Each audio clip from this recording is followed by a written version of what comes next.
Watch this. No way!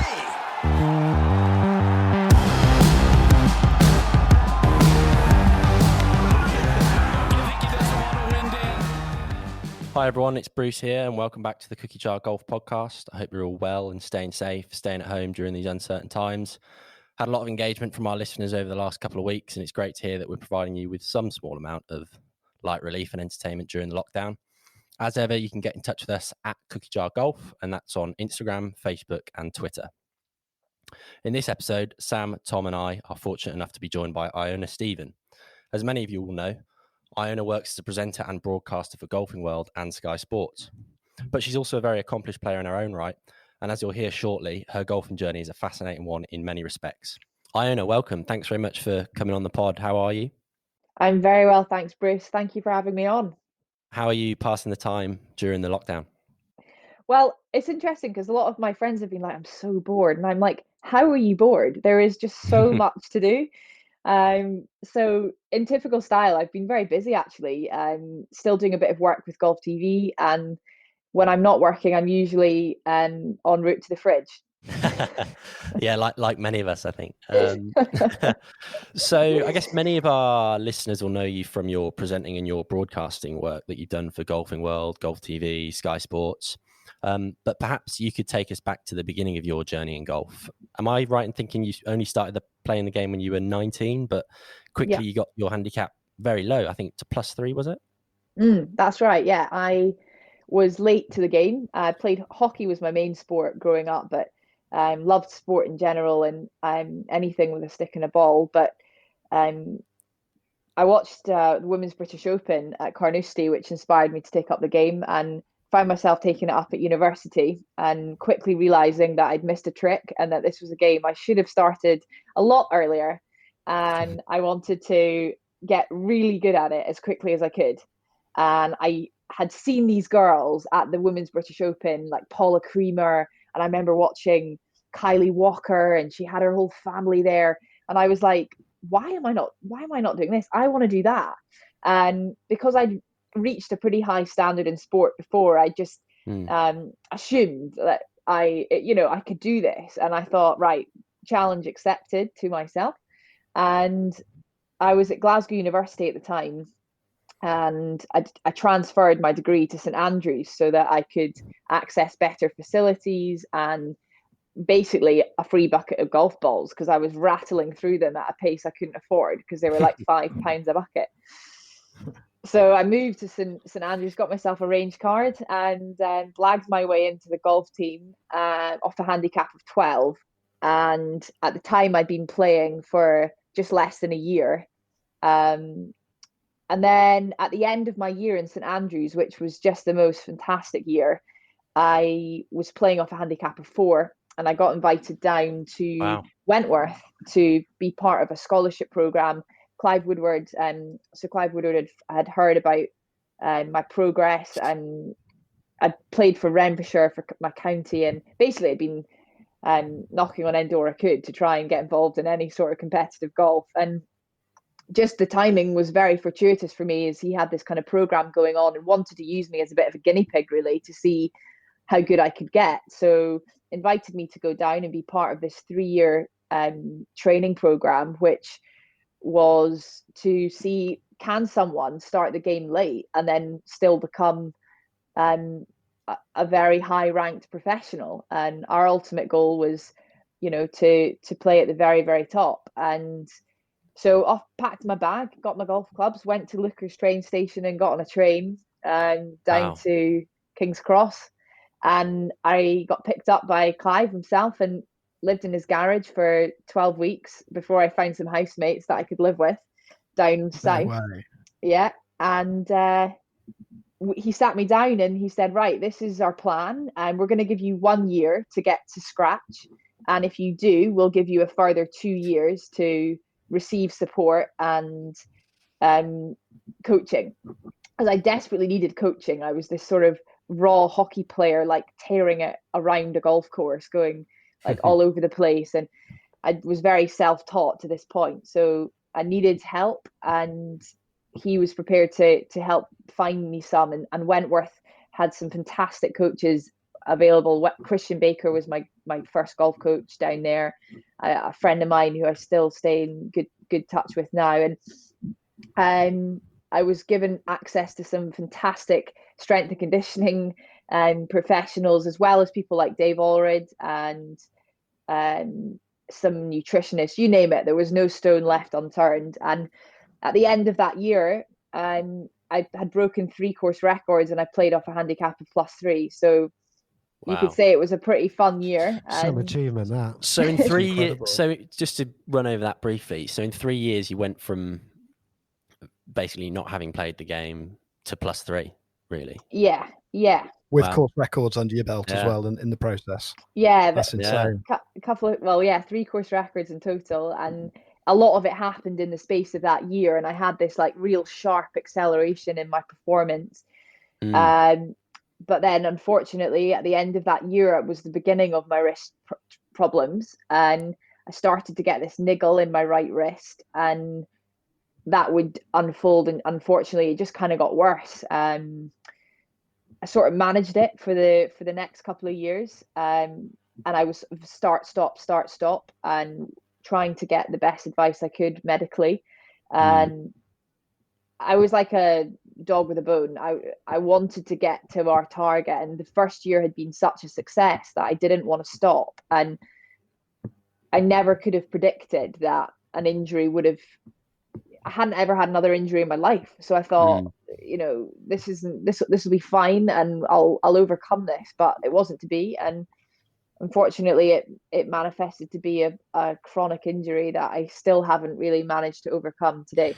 That's absolutely killer. So your wrist injury, what brought that on? Was that am I right in hearing that was kind of partly a symptom of kind of over practice and playing a lot of golf and some of the kind of physical pressure you're putting yourself under to try and kind of continually get better over what was quite a condensed period of time? Or yeah, definitely think that. I think, but also my background, that I played a lot of hockey, I'd played squash internationally as well. So a lot of what I had done to that point was wrist dominant and hand, wrist, arm. And then I moved into golf, and we had this mantra in our team that every hour that a golfer was putting in practice, I had to put in 3. And that wasn't always hitting balls, but a lot of the time it was. And as you guys will know, like, a golfer's temptation is always to go and hit balls and to jump straight to the big stick, onto the irons, bash, bash, bash. And I was the worst for that. And I also think that, I'm quite slight of build, and my forearms are quite slight. And I talk about this a lot now for young female professionals or young female golfers who are coming into the game, that there's a lot of research actually about wrist injuries being more prominent in female golfers. And I think this wasn't knowledge I had at the time, and I just naively sort of bashed away. And I tried to share my story with other young aspiring girls and say, make sure you're doing a lot of strength work in your forearm. Make sure you are never hit off bad quality mats. You can hit golf balls off mats, but there's a big, big difference between a mat that's got concrete underneath and a mat that's got a nice squishy surface underneath. Yeah, exactly. And it was one winter in particular that I practiced off these mats that it was the middle of winter. It was down south. It was Baltic, and I was going through this phase of where I was told to hit a lot of balls, and I'd line the buckets up, and it would be -3 degrees. There'd be no one there, and I'd be shelling eggs. And it was that winter that it flared up. So I definitely have learned a lot of lessons that people, I hope, can learn from. They don't make the same mistake that I did. Yeah, it's a story I've heard a couple of times actually. It always seems to be the right wrist, never the left wrist with people, but I'm not sure exactly why that is. But yeah, similar to you. I mean, I've had a bit of pain in the right hand, and a friend who was looking at maybe a sports scholarship in Stanford, I think, when he was kind of 15, 16, at that crucial age. He was playing Scottish boys, and again, like warming up on a frozen mat up in Montrose, I think it was. And it's just, as you say, it's there probably needs to be a little better awareness or information out there, so that people know that hitting a lot of balls on that, you can kind of do yourself some damage. Yeah, for sure.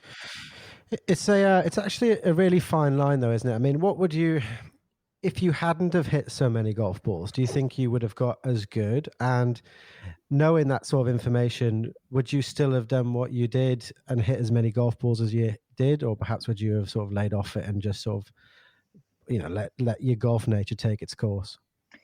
I mean, hindsight is a wonderful thing, isn't it? And we can always look back and say, I would have done this differently. What I can say for certain, and I've been on for 3 or 4 years after the injury, I went hardcore on trying to fix it. I tried every single thing to try and fix it, and it was very distressing when I realized like it just wasn't getting any better. So I've had a lot of time to think about it, and the fundamental things I would have done differently were, I was on this program. We were trying to prove a point that you could become this good at golf in this amount of time. And another golfer could have done that program and never experienced any injury. I was predisposed that I was going to hitting that number of golf balls, but in hindsight, for me, I wish I had taken more time. And I say to, again, young golfers out there, there's a young golfer, a very talented young golfer at Crail Golf Club who I was chatting to her dad the other day, and he was telling me that she'd been having some injuries and stuff. And the main message I relay now is just, you've got a lot more time than you think. And there isn't a rush. And for me, there maybe was, because I was under this performance criteria. So I was trying to hit these targets. But, that's the beauty of the game of golf, is that you can play it until you're well into your 50s competitively at the very best of the game. Tom Watson nearly won the Open. What was he, 50? He was 50, wasn't he? Yeah, so. Or was he 52? Yeah, 52. I think he was over 50, wasn't it? I forget, but he was 50 something. And I mean, there he is, nearly won the Open. And then you can play another 40 years, 50 years after that just for fun. So you've got 59. So much time. Yeah, so he's nearly 60 when he lost to Stuart Sink in the playoff. Yeah, so there you go. Delayed memory there, Bruce. Almost makes me feel like you check Google, and I know you wouldn't do that on a podcast. No, you got to kid our listeners. That's like the delay on Popmaster. Well, you got to have the best information up to date. 59 though, that's unbelievable when you think about it. And you're right, it's a game you can play right into much older age, and it does weather well in certain aspects. You can see a lot of golfers do as well. When you're on that program, because I mean, just working with Clive Woodward and just living with him for a period of time and picking his brains, you must have learned a lot about kind of elite sport. But what were the big sort of turnkey parts of that program that then allowed you to kind of, because you tapped into some insane results, there's obviously a lot of talent there as well, but doing it in such a short space of time, what were the big sort of things that you took away? The biggest thing of all was the importance of, funnily enough, writing things down. And basically we agreed that I didn't have the time to learn through trial and error. And so to eliminate the time it takes to trial something, get it wrong 50 times and then get it right, we had to somehow shortcut the system. And the way we did that was by writing things down. So I had a book, which was at the time Clive's software, which was called Captured. And it was this book that had 4 chapters, and basically anything I learned, I used to write it down, and I used to really become a student of the game and understand why I was holding the club that way, or why I needed to chip the ball, in certain circumstances in that way. And I used some really good stats stuff as well, which allowed me to work out things like, we had to change the lie angle of my 9-iron because we realized I was always missing it left. Or we discovered that a bog standard chip, I was generally losing a shot. I was getting up and down from 50 yards, but not getting up and down from 15 yards. So then I was like, okay, well, I'm going to work on that. And shortly after, I'd shoot a new personal best. So identifying tiny little things, being very studious in my approach to it. And then Clive's rule generally across the board is make, I think he took this from the Team GB ethos for the London Olympic Games, but make 100 things 1% better. So we tried to look at the small things, and whether it was sleeping environment, recovery, nutrition. I worked with a motor skills coach called Tag Lamsh, who to this day is one of the best coaches I've ever worked with. And if you scroll way down on my Instagram back to like the beginning of the days, you'll see some of these wacky. I actually thought about getting one while we're in lockdown, but this like balance board, and I'm juggling all these balls to different heights. And he was a very, very intelligent motor skills coach, and that allowed me to become a much better putter. It allowed me to become more relaxed on the golf course because we were tapping into this kind of flow state. So I just learned so much from so many experts, and I was very, very privileged to have that experience. Were you just on your own as far as like, were you the only kind of student there who was receiving a lot of this coaching, or were there other people who were on the same journey as you down at Wentworth? I was the only one in golf. There were others in other sports. So there was across a different array of sports, but I was the only golfer. And I felt like, you know, my whole golfing journey, I kind of felt like a little bit out of place because I came to it so late, and I didn't really fall into a category of, oh yeah, that's Iona, she played golf in such and such and has come through the ranks. I just kind of came left wing and was like, hey, like, can I play? Yeah, blindsided everyone. Yeah. Doesn't sound like you were holding up the course for very long though, Iona. You got pretty good pretty quickly. Yeah, well, my very beginning golf was in Glasgow at a course called Ranfurly Castle, which I still think is one of the hidden gems in Scotland today. And there was a lady there called Anne, and she took me under her wing. And Anne was the quickest golfer I've ever played with in my life. And so from the off, she had me whipping around the golf course, not holding anyone up. Well, you should take Bruce out with you sometime, Iona. It'd be nice to sort of get him round in less than 4 hours. We'll have a game sometime, Bruce. That's what we'll do. Bruce is very methodical. I take Both students, but I take fewer game shots than you, right? though. So I, you know, in the end, it balances out.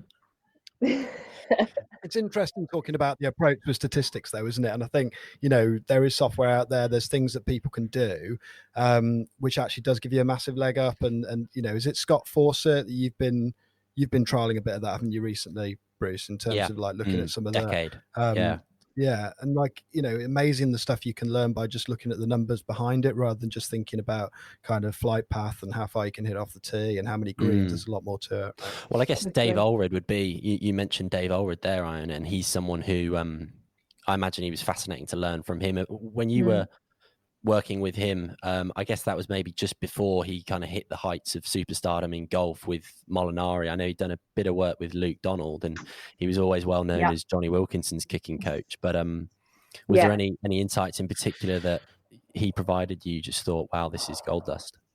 Well, loads. I mean, Dave is a quirky, weird, brilliant coach, and he's a friend of mine now, and I saw him at the Masters actually last year, and I've seen him a couple of events with Molinari since then. But my God, he's a quirky man, is Dave Ulred, but one of the best, most brilliant golf coaches, and just a coach in general. You know, he's a performance coach, and he's written all of his theories down in a book, which you can get on Amazon. I can't remember the name of it, and I've read it, and I'm like, Pressure well, that's Principle, it. I think. That's it. It is Pressure Principle, yeah. And that is Dave. Like, all of that is in him. So if you want to know really about Dave, you can dive into his book. But fundamentally, he gets very frustrated with the world of golf because he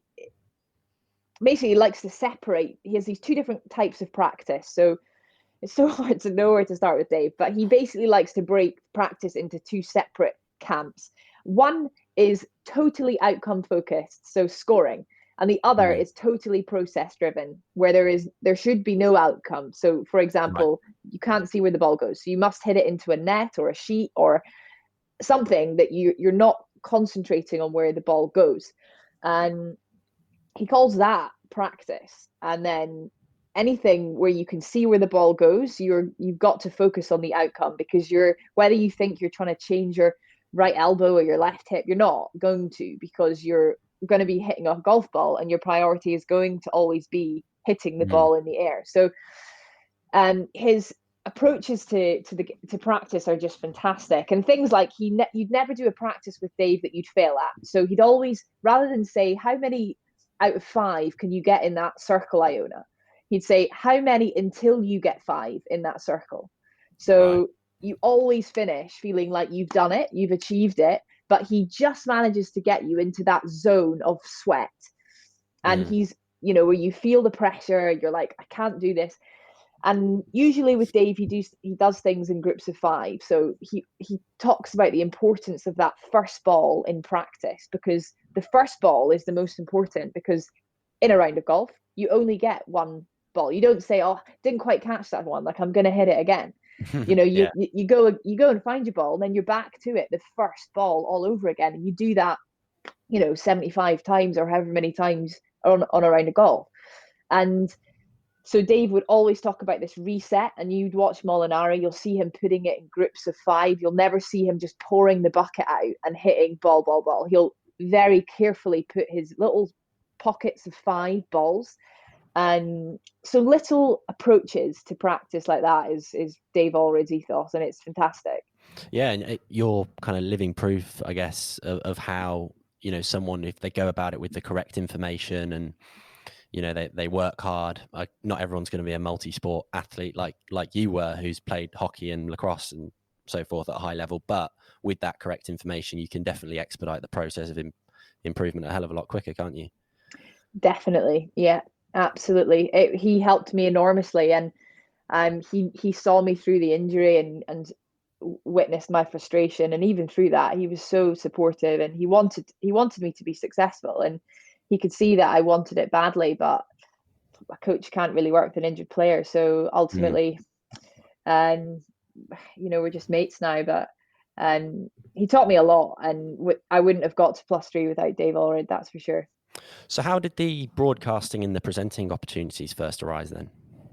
So after I had an operation on my wrist eventually, we kind of tried everything non-invasive, and eventually I had to have an operation for something called dorsal wrist impingement, which turned out not to be what I actually had. So I was trying everything I could. And in that post-recovery time, I was kind of thinking like, I'm going to be out of the game for 12 months. So what am I going to do now? And I've kind of put all my eggs in one basket, to be fair, because in my mind, I was never in doubt. I was going to become a professional golfer and play on the tour, and that was just always what I set my mind to do. And so I decided to start documenting my recovery through Instagram and other social media, just sharing things I was doing to optimize my cellular health and my body, basically. And I grew a little bit of an audience. And then as my rehab progressed and I was able to pick up a golf club again, still in quite a lot of pain, but I was starting to putt and starting to chip, I started to bring back a little bit of, I'd started talking by that point on social media. So I just kind of kept going and kind of like, oh, here I am. And now I've got a putter in my hand, and now I've got a wedge in my hand. And I was still kind of chatting about my journey, really. And IMG, who own Golfing World, had seen my Instagram, and it was just at a time when I'd basically done a whole year plus some of rehab, and I had been militant in that, very, very disciplined. I had done hyperbaric oxygen. I had done every stretch for the wrist you could imagine, and I was still experiencing a lot of pain. And so I was kind of a bit down in the dumps, and I thought, like, this isn't gonna end well, and this could be it. And then I remember I was driving on the M40, and I got a call out of the blue asking if I wanted to go for a screen test for the presenting job for Golfing World. Wow. And so you head down to London, I'm guessing, for the so screen test.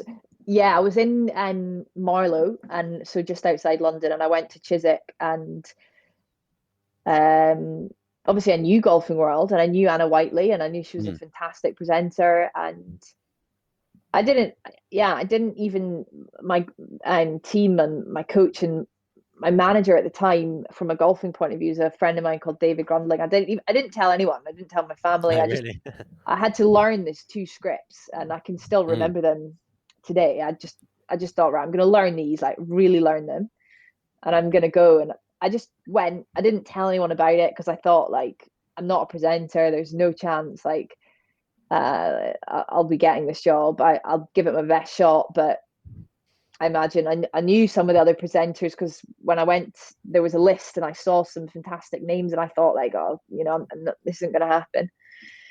And so I did the screen test. They said, great. I had an interview with the top at IMG and asked me some very good questions. And then off I went. And I thought, right, well, that was good experience. But I didn't expect that a couple of weeks later I'd be getting a call to invite me to go to Mexico, which was for the WGC championships, and to invite me there as a trial. So that was the first job, was Mexico. First trial. So I didn't get the job until after Mexico. They said, we're going to take you to Mexico and trial it, and then we'll see how it goes. Oh, nice. That's got to be incredibly daunting to be able to look into a camera and deliver a script when you've never had any experience with that. How did you sort of handle that? Because you're obviously very good at it now, you're very experienced, but that first time, how was that? I was absolutely terrified. I was so nervous, and I just had tried to do everything I could control, which was basically learn the script. And there were 2 different scripts, but then they threw something at me. They said, right, now sometimes on the shoot, we get things coming at us sort of left wing. So you've got a minute to learn this. They gave me this piece of paper with this thing about Rory McIlroy, actually. And they were like, and then we want you to say it back. And I was like, oh, crikey. And of course, in the moment you're nervous, you can't get things to stick in your head. And I was super nervous, but I really, I love talking about golf, and I think that hopefully came through, and I think that's maybe what they saw in that moment. And I certainly wasn't the finished article, and I've got a habit of taking to things quite late and then wanting to shortcut the system. So presenting's been no different, really. Do you think that experience of having played professionally makes you a better interviewer? And that's something that IMG probably picked up on and thought, you're able to empathize better with some of the tour pros out there. I know you played a bit on the Ladies European Access Tour and the Symetra Tour. So having, shared experience, I guess, of traveling and competing at a high level, that definitely gives you an edge over your competition. Yeah, definitely. I think they were really excited about that, because some of the team are golfers at Golfing World, but not a lot of them are. And actually, I'd say at least 50% of the job is heckling the players to get the interview. So I know a few of the guys, and to have the kind of credibility is, I kind of know a little bit about the game, and it definitely helps to be able to use the correct language. And I have a huge amount of respect for Anna Whiteley, because I know when she first started the job, she was still relatively new-ish to golf, and they took Anna on this kind of coaching journey where she was getting coached by all these people all over the world. And bless her, she must have had about 1 million swing thoughts by the end of the series. But to know golfy things and just little things that we all take for granted would be very challenging. And I've experienced it in other sports I've worked in, where you suddenly feel a bit out your comfort zone because you don't quite know the technical language, and you can find yourself stuck. So I think it helped enormously. Yeah. Do you still get nervous when you present, or is it are you over that now? No, I still get nervous.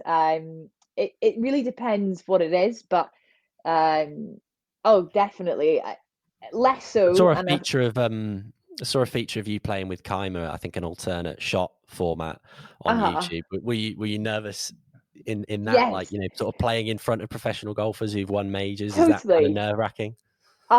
Very nerve-wracking. And it's funny, it depends a lot of it depends what mood I'm in. Like, sometimes it's a bit like golf, some days you just feel it and you're like, yeah, I've totally got this. And then other days things just don't feel quite as fluent, and you can barely say your name in a straight line. And I'm like, what am I doing, Iona? What are you even doing? And so it really is just sort of day to day. Some days it feels the easiest job in the world, and I'm like, I can't believe I'm getting paid for this. And other days I'm like, that was so hard and I want a pay rise. Yeah. Are some of the players easier to kind of develop a rapport with than others? I guess now you're at the stage where, becoming established and seeing a lot of the top players at events on a kind of regular basis. They're, they know who you are, and they'll come over and give you some of their time, etc. Yeah, that rapport is so important, and I've been getting to know the guys really well, and particularly on the European tour. A lot of them, yeah, a lot of them are friends and are brilliant. I think the most important thing was establishing that trust. So saying to them, can I have, 2 questions, and making sure it was always 2 questions. So a few weeks down the line, few months down the line, they could say, oh, Iona, she sticks to what she says. If she wants 5 minutes, it will be 5 minutes, not half an hour. Yeah. So I try to build that trust, and I think then some of them also realized I was a golfer and have seen me doing some of these playing features, and I've tried to earn a bit of respect and show them that I do have a real interest and passion for the game, and I'm not just there to try and bring out gossip stories from the tour. I'm actually there or for get the a sound meaty bite or golf. something like that. Yeah, Exactly. Just a word on the playing features. When you, I saw one you did at the Dunluce in Portrush. When you're up there with your caddy and you're like, oh, this is the new hole, and then you strike one down the middle. Is that first take, or do you get another go at that every now and again? Mostly it's first take, because I'm just not that bothered anymore. Like, I'm not there to be a perfect golfer, and I'm almost there to bridge the gap between the professional game and, the average amateur golfer. So I'm kind of filling this weird gap of, I can play to probably a scratch handicap, thereabouts, but so I'm not perfect. I'm gonna hit some duff shots more often than not, and if I do, that's so be it. And so I'm less precious about the whole thing in general. And usually, the more relaxed I am about it, the better the feature becomes. And that one in the Dunluce Links, my goodness, I just flown from California, so I had terrible jet lag. I had, it was the one and only time last year that I was full of the cold. I was ill, and we got to the first tee and the heavens opened. It bucketed it down, and I was just like, oh my word, like, what is going on? And you're trying to appreciate the moment, and playing with Dan Walker and Eric Anders Lang, and we're playing at Dunluce, but in the moment you're like, I'm jet lagged, it's pouring with rain, like, what am I going to do? And it turned out to be one of the most enjoyable rounds of golf, and one of the best features, I think, that I've ever done with Golfing World. So I think sometimes caring less can really, like, stand me in good stead. Absolutely. Yeah, Golfing World's grown into a substantial online presence now, hasn't it? With 75,000 plus subscribers on YouTube, and you, as you say there, you cover so many aspects of the game, whether it's inside the ropes, interviews with players, or going to famous and idyllic golf destinations. Is there one aspect that you prefer, or you tend to prefer over others? Well, I really like the kind of the golf content, anything to do with playing.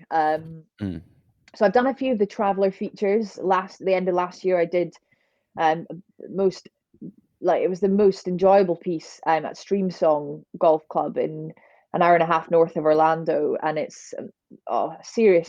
Looks incredible. Yeah, golfer's paradise. Doak, isn't it? I think there's 3 courses: the red, the blue, and the black. It's Tom Doak, Core Crenshaw, and Gil Hance.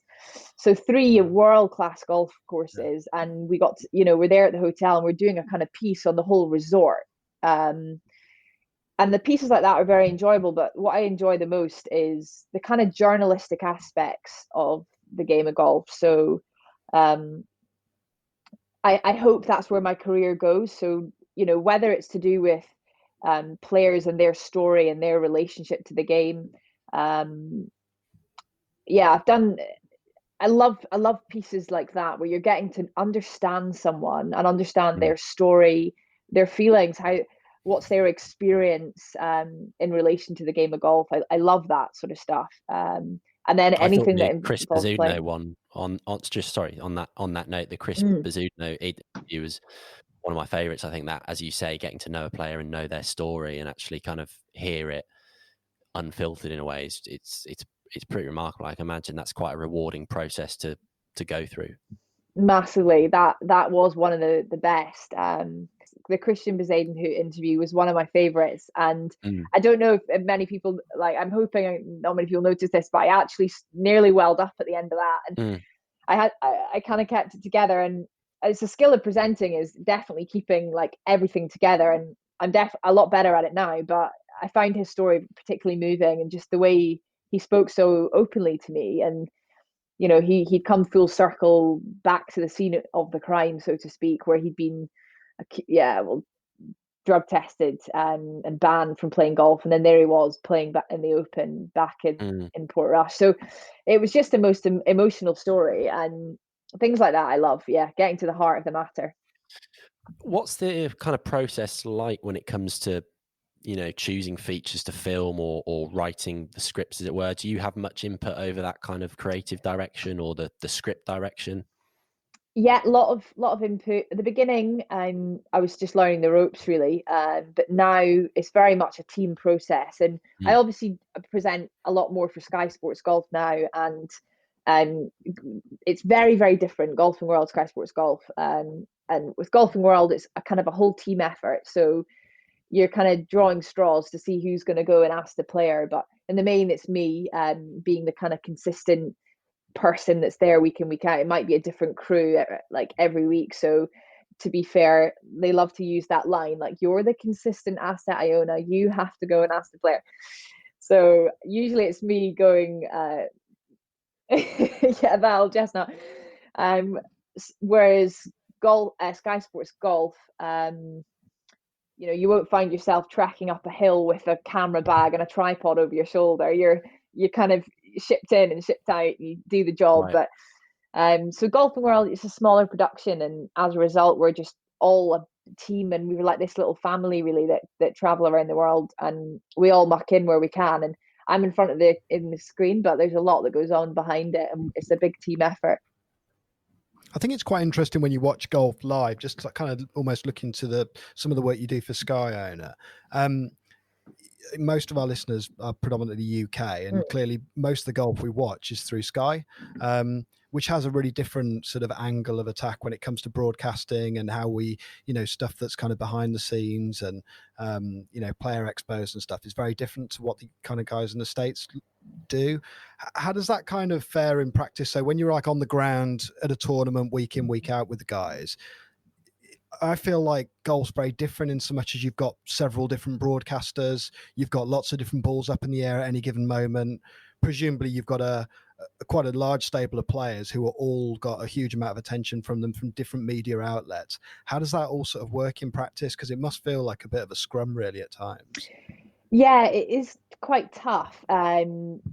Obviously, there is a media center at each event, and there's usually a player liaison. And so it's always this toss up of, do we go to the player liaison, or do we use the relationship we have with the player and go, you know, straight to the jugular without stepping on anyone's toes?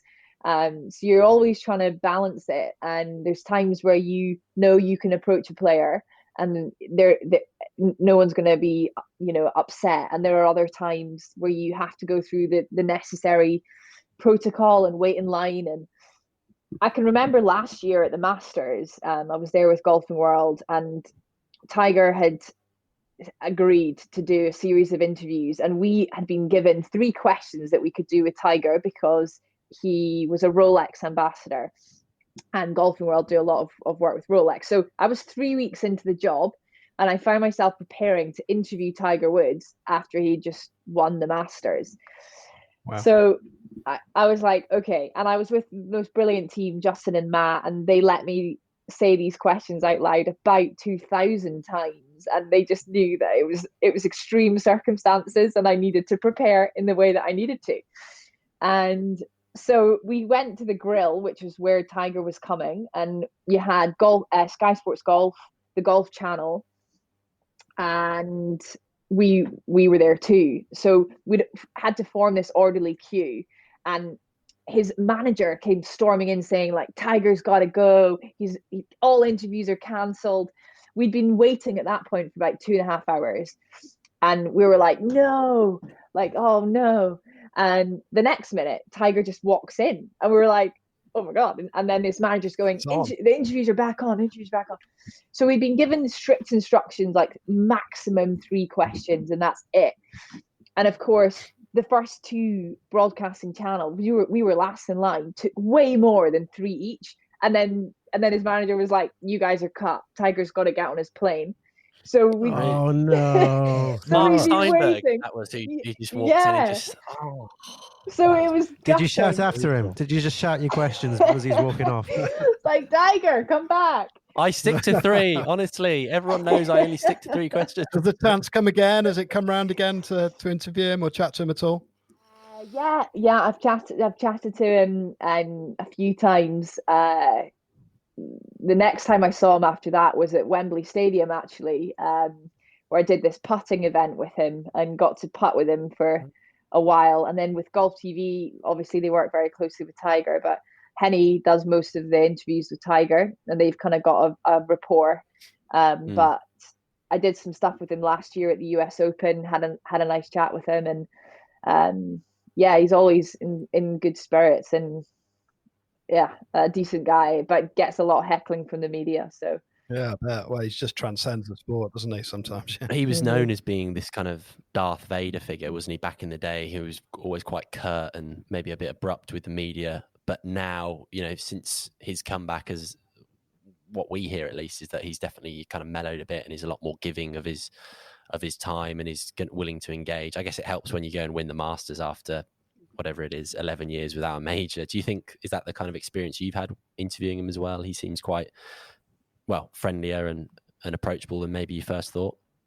Yeah, definitely. I think he's definitely relaxed a lot, and I think a lot depends on when he last ate. And if he's hungry, then you ain't getting any questions from Tiger. And if he's had a good feed, then there's a good chance you will.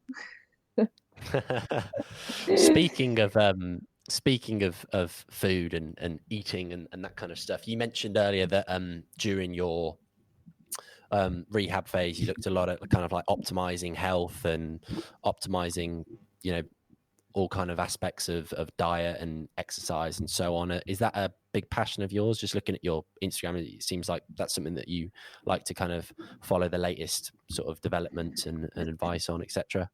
Yeah, massively. I've been into that since I was at uni, really, and since I played hockey, actually, nutrition. And then when I had my injury, it became even more important and high up the agenda for me, trying to reduce inflammation in the body and repair damage, which was what I was trying to do, what I continue to try to do, because I do believe I'll overcome the injury one day. But a lot of it, a lot of how we feel in our mind and our body starts with what we put in our mouths. And I've kind of been a wannabe biohacker, I think, for the last few years. Yeah.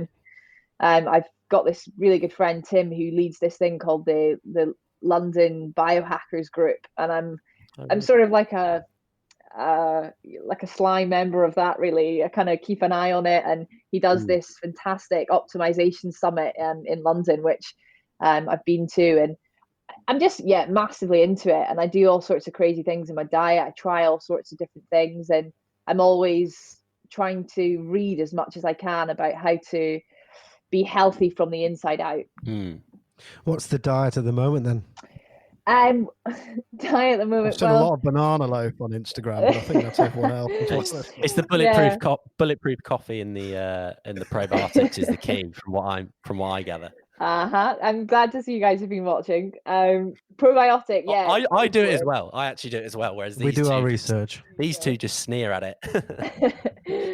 Yeah, funny enough, with the job presenting, it's been harder than it's ever been before. So I'm actually really enjoying this lockdown and having an opportunity to be in my own kitchen for a while and make homemade food like I haven't been able to for such a long time. So for a long time, I've always followed a 2 meal a day. So two meals a day is kind of standard for me. First one around 11, second one around 5-ish, give or take. Weekends may be different. If I wake up and I'm starving, I'll eat. But I try to. There's a guy called Max Lowry that I'm a big fan of, and some people call it intermittent fasting. You can call it what you want, but I try to reduce inflammation is always the start and end of what I'm trying to achieve through my diet. And A lot of science shows that if you allow the gut to empty before you eat more, then it will allow your body to, and the mitochondria in your body to repair. And I'm obviously always trying to do that because I do believe in the body's ability to heal, and I've still got an injury that I'm trying to heal. So until I achieve it, I'm going to keep trying everything I can. It's impressive as well doing that when you're on the road, isn't it? I mean, week in, week out, that's really hard to achieve. So, I think that's difficult. I think talking about kind of healthy body, healthy mind and everything, one of the things we're particularly interested in with kind of people we bring on the pod is kind of their views on health of the game as well. Mm-hmm. So, I'm thinking, in St Andrews quite a bit of the time, that's its own kind of little mini ecosystem around the game, but you travel the world and see a lot from a kind of professional and an amateur level. Where do you kind of feel the health of the game's at right now? Well, so it's a good question, and obviously in the time we're currently in, everything's changed in a heartbeat, really. But one thing's for sure is I actually think the game's in a very good place, and wherever I go around the world, there are mad, passionate fans for this game, and there's still new golf courses being built all over the world. It was clear that in some countries this game was in decline with an aging, an aging population of participants, and that had to change. And there are lots of initiatives that are being kickstarted, and I think visibility is the most important thing for change. And what I mean by that is people, within golf, for women, for example, they can't take up the game, I don't think, until they can see someone else that they can relate to playing the game and think, well, if she's doing that, maybe I could do that. And I certainly know in my life I'm influenced first of all by things I see, and then again, like, maybe I could give that a go. And that's actually how I got into the game, by seeing something first. And that visibility is so important. So I think social media is actually a blessing in disguise for golf, because it's helping to create visibility globally that the game needs, and hopefully it will will continue to attract a younger and more balanced male female group of participants.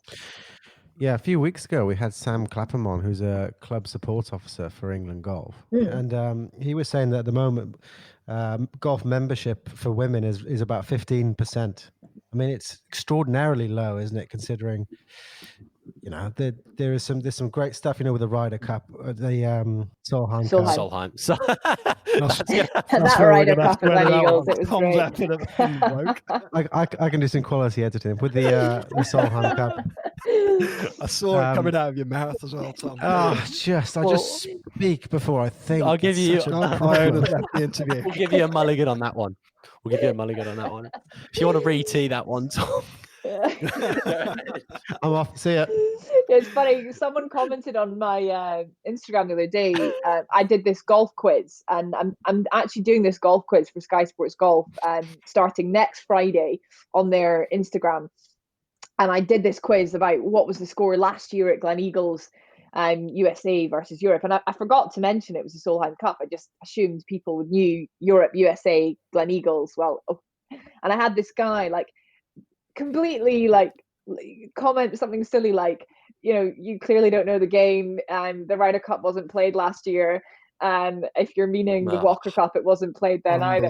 And I was like, taking all the stick, but got to kill these comments with kindness, and I kindly reminded him that it was the Solheim Cup, to which he did apologize, so it's all good. But I think the Solheim Cup was great for that visibility again, and we've got to show women that this game is for them too, and that will be the starting point. And actually, guys, yesterday I was supposed to be hosting a women's golf event the day before the Masters kicked off at Sunningdale Heath Golf Club for a group of women, and it was to do just that. It was a purely fun thing where we were going to start with some yoga in the morning with my friend Danielle, who's a brilliant yoga coach, to warm ourselves up, dive into some short game with some kind of celebrities and people from other industries, women that were going to come. There was 10 of us, and it was called Iona's Plus 10. And that was the name of the event. Obviously, it's been cancelled, but I'm really hoping that I can contribute to that visibility by hosting some events for women in the coming years. And I think that's how we will make that number 15 grow. Yeah, we've also seen some kind of innovative efforts with golf sixes and the joint staging of the Vic Opens over in Australia as well. Yeah. Do you think maybe part of it is just a case of, I don't want to sound too kind of ignorant, but maybe just letting these reforms kind of take root, and they're going to take time for it to filter through to young girls who are now just seeing these reforms come in, and it will be a few years before they then go on to kind of carve their own careers in the game, etc. So. Absolutely. I think you're right. It's going to take time. Thankfully, we've got Martin Slumbers, who's at the top with the RNA, and he's got the most fantastic energy for invigorating the women's game, and not just as people who play the game, but women who work within the game of golf as well. And there's the Women's Golf Charter, which is an initiative he started that's kind of encouraging women to work within the game of golf. And he has this vision that if we can get more women to golf clubs, what we find is that within families, a lot of the time the women have the kids at least 50% of the time. So if women are going to the golf clubs, then the kids are going to the golf clubs. And we can try and stimulate change by making golf clubs a place where families can go. But Martin Slumbers is doing a fantastic thing, and I know he's got this kind of 5-year plan, and like you say, it needs time. And I think the balls are in motion. Maybe we need a couple more, but there's certainly some great things happening, and I'm optimistic, and will do as much as I can on a personal level to try and contribute to that. That's great. Yeah, well, Iona, you're doing fantastic work on that front, and also on the broadcasting and presenting front. So yeah, thanks very much for being so generous with your time today, and yeah, hopefully speak soon.